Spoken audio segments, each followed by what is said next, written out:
ذات حق کی جستجو ہو تو نہیں عالم حجاب، غوطہ خوری میں نہیں حائل نقوش سطح آب۔ خوب ہے تازہ جہاں ہو زندگانی بھی نہیں، تاکہ تیرے ہاتھ آ جائے جوانی بھی نہیں۔ حق کے عین زندگی ہے مرگ سے ہے ماورا، بندہ مرتا ہے تو اس کو کیا خبر ہوتا ہے کیا۔ گو جہاں میں طائر بے بازو و بے پر ہیں ہم، حق سے علم برگ میں لاریب افسوں تر ہیں ہم۔ وقت شیرینی ہے جس میں زہر ہے آمیختہ، عام رحمت و لیکن قہر ہے آمیختہ۔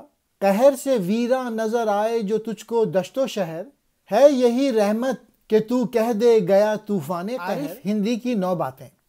ذات حق کے لیے یہ کائنات پردہ نہیں ہے۔ پانی کی سطح کا نقوش غوطہ لگانے میں حامل یا رکاوٹ نہیں بنتا۔ کسی اور دوسرے جہاں میں پیدا ہونا اچھی بات ہے تاکہ ایک اور جوانی ہاتھ لگ جائے۔ اس دنیا میں پیدا ہونا مجبوری جبکہ دوسری میں پیدا ہونا اختیار ہے۔ کسی دوسری جہاں میں پیدا ہونے سے مراد ہے ایسے جہاں میں پہنچنا جہاں نہ وہ بوڑھا ہوتا ہو نہ وہ مرتا ہو، وہ صاحب بقا بن جاتا ہے۔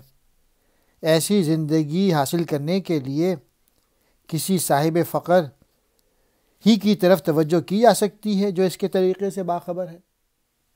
حق موت سے ماورا اور سراپا زندگی عین حیات ہے۔ بندہ جب مرتا ہے تو وہ نہیں جانتا کہ یہ حق کیا ہے۔ اگرچہ ہم بال و پر کے بغیر پرندے ہیں، لیکن موت کے بارے میں ہمارا علم خدا کے علم سے زیادہ ہے۔ مطلب یہ کہ خدا تعالیٰ حی و قیوم ہے، یعنی ہمیشہ زندہ رہنے والے ہیں۔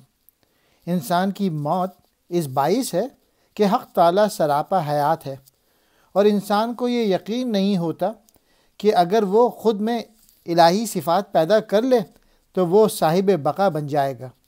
اس کی جسمانی موت تو ایک لازمی امر ہے، لیکن مذکورہ صفات پیدا کرنے کے باعث وہ روحانی طور پہ ہمیشہ زندہ رہے گا۔ ایسی زندگی سے عام آدمی بے خبر ہے۔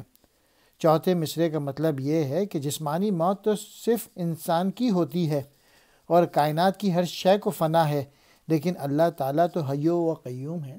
افزوں تر ہم بڑھ کر ہیں، آمیختہ کہتے ہیں ملائی ہوئی۔ وقت کیا ہے؟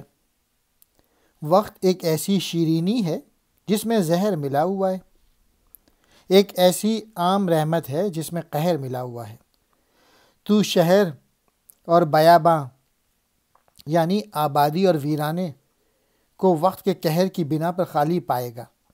اس کی رحمت یہ ہے کہ تو کہے وقت گزر گیا، مطلب یہ کہ چونکہ کائنات میں خدا تعالیٰ کی کوئی نہ کوئی صفت ہر لمحے جلوہ گر ہوتی رہتی ہے، اس لحاظ سے وقت یا زمانہ اس کی صفات کے ظہور کا تسلسل ہے، اس کے تسلسل کا نام ہے۔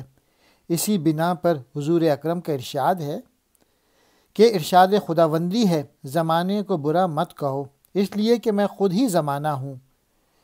جمال اور جلال اللہ تعالیٰ کی 2 صفات ہیں، جمال رحمت کی اور جلال قہر کی علامت ہے۔